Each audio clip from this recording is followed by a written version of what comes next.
Bonjour à tous, on se retrouve pour une nouvelle vidéo pédagogique. Comme d'habitude, vous le savez, qui dit vidéo pédagogique dit prise de notes, donc on sort un Word ou une feuille blanche.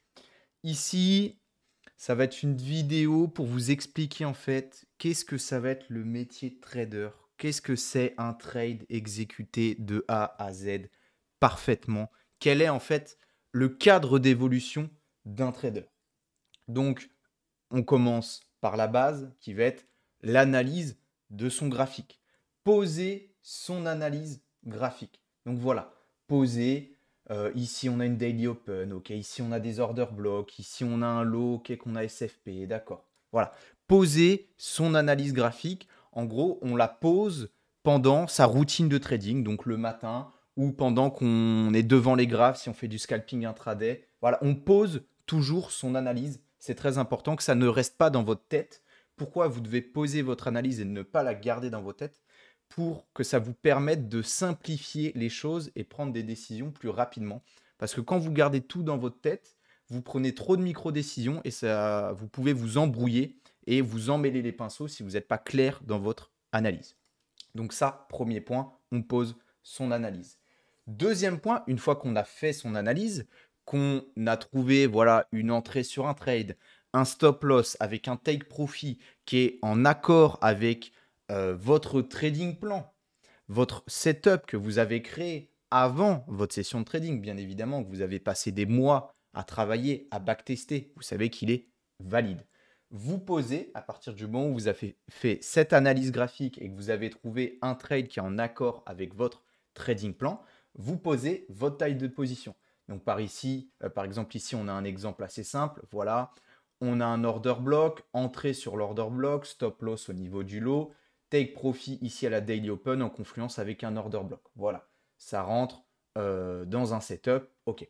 On pose la taille de position. On va dans les paramètres et on va configurer son risque. Donc là, par exemple, voilà, j'ai un compte à 250 $, je risque 4% par trade, je risque 2%, 1%. Ça, bien évidemment, c'est à vous de choisir en fonction de votre setup, de votre probabilité de win rate et de votre trading plan, tout simplement. Une fois que vous avez posé votre taille de position, vous avez géré votre risque, vous attendez patiemment que le marché vienne file votre trade. À partir du moment où le trade va être file, vous allez aller sur votre plateforme d'échange. Donc moi, par exemple, ici Bybit, je vais aller vérifier bien, configurer mon stop loss, configurer mon take profit. Tout ça, bien évidemment, le take profit, on vérifie bien de le mettre en ordre limite. Je vous invite à aller voir la vidéo que j'ai faite sur comment trader sur Bybit si vous ne savez pas comment mettre un take profit en limite. Le stop loss, bien évidemment, en ordre market parce qu'on veut être exécuté en temps et non en prix.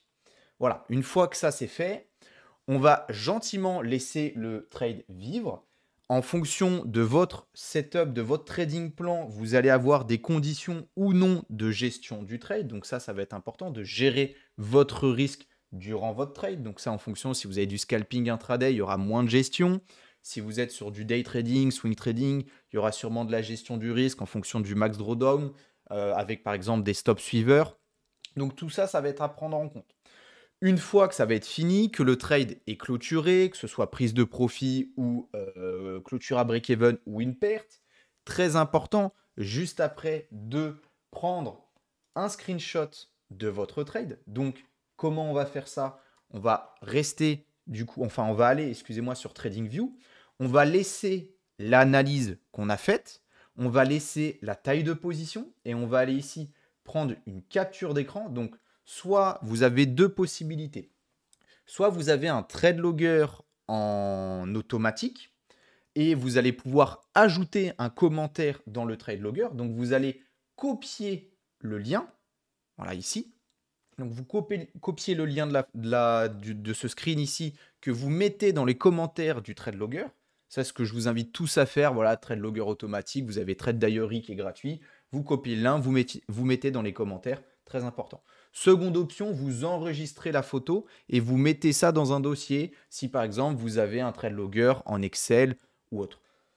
C'est pas le plus pratique, je vous conseille vivement de copier le lien, il reste valide de toute manière, donc c'est OK, c'est le plus pratique.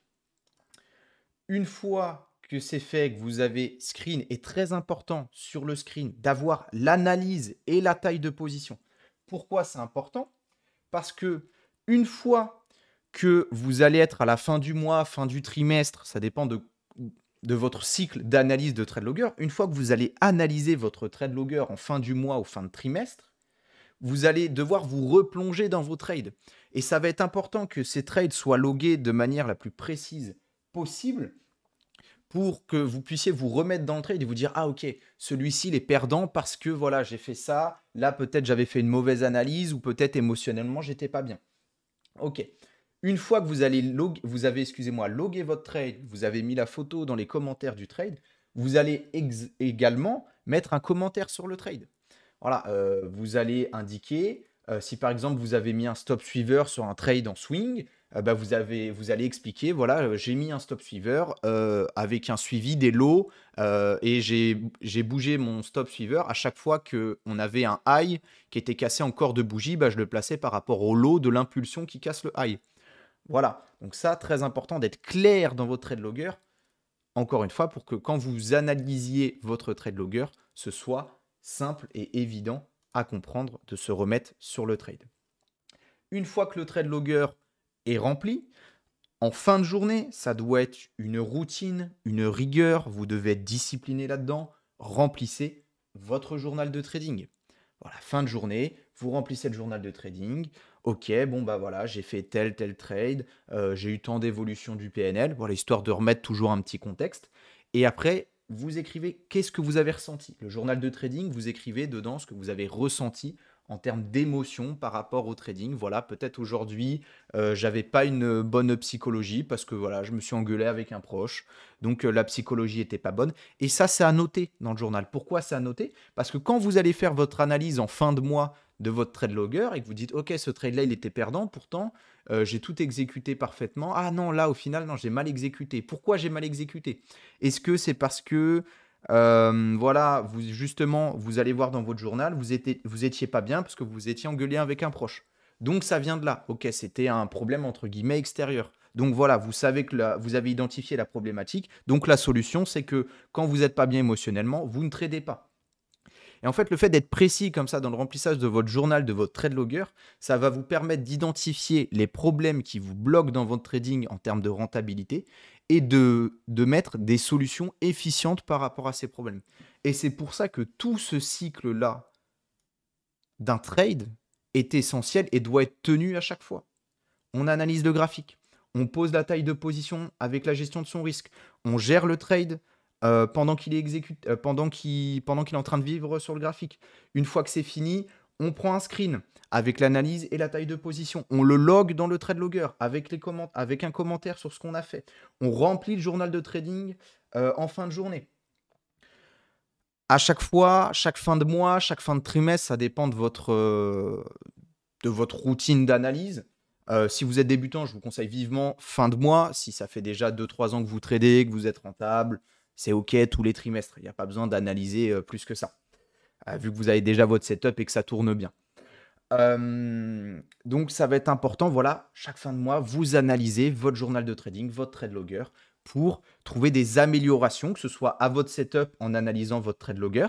Donc voilà, vous dites, ah en fait, je me rends compte que voilà, ce trade-là, si je le prends toujours dans le sens de la tendance, bah, j'améliore grandement mon win rate sur ce setup. Ok, bah, je peux mettre ça en place et hop. Et au fur et à mesure, à chaque mois, vous allez améliorer votre setup et in fine, il va devenir beaucoup plus performant sur le marché. Et pareil, chaque fin de mois, vous analysez votre journal de trading par rapport aux problèmes psychologiques que vous avez pu rencontrer pour essayer de trouver des solutions par rapport à ça. Voilà pour cette vidéo. Je vous la fais parce que je me rends compte qu'il y a encore trop de personnes qui n'ont pas compris ce que c'était le métier de trader. Et le métier de trader, vous vous rendez, j'espère, compte avec ce que je suis en train de vous dire, que vous passez plus de temps à remplir votre trade logger, votre journal de trading et à l'analyser qu'à analyser votre graphique. Le job d'un trader, c'est d'analyser ses data perso. La plupart du temps, c'est ça. C'est aller backtester. C'est vrai que j'ai omis quelques concept, mais voilà, parce que je pars du principe là-dedans que vous avez déjà un setup qui est efficient sur le marché. Mais si vous n'avez pas un setup qui est déjà efficient sur le marché, il y a tout un travail de création de setup, de constitution de setup et de backtest de ce setup. Et le gros du temps de trader, c'est ça. Vous devez passer votre temps à backtester des setups, à essayer de l'améliorer. C'est ça le gros du travail. C'est pas d'analyser des graphiques, d'essayer de trouver l'indicateur magique qui va faire que vous allez devenir super bon. Focalisez-vous sur, voilà, par exemple, vous adorez le volume profile, vous le comprenez bien, ça vous parle, et ben essayez de construire un setup autour de ça. Et continuez à gratter, à essayer d'améliorer le setup, faites des backtests, et voilà. Et c'est comme ça que vous allez avoir un setup performant et que vous allez devenir rentable. C'est pas en en vous éparpillant partout, à essayer de trouver plein de choses, à essayer de faire trop de recherches. Focalisez-vous sur essayer de construire un setup rentable. Je vous remercie de votre écoute. Si vous avez pris de la valeur, comme d'habitude, un petit like, un petit commentaire, ça fait plaisir, ça m'occupe au chiottes. Passez une très bonne journée.